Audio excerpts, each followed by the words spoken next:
2026-27 ஆண்டுக்கான மத்திய பட்ஜெட்டை மக்களவையில் இன்று காலை 11 மணிக்கு நிதியமைச்சர் நிர்மலா சீதாராமன் தாக்கல் செய்கிறார்.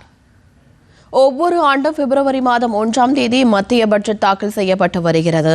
அதேபோல் இந்த ஆண்டும் பிப்ரவரி 1 தேதியான இன்று பட்ஜெட் தாக்கல் செய்யப்பட உள்ளது. மக்களவையில் பட்ஜெட் தாக்கல் செய்யப்பட்ட பின்னர் அதன் பிரதி மாநிலங்களவையிலும் தாக்கல் செய்யப்படும்.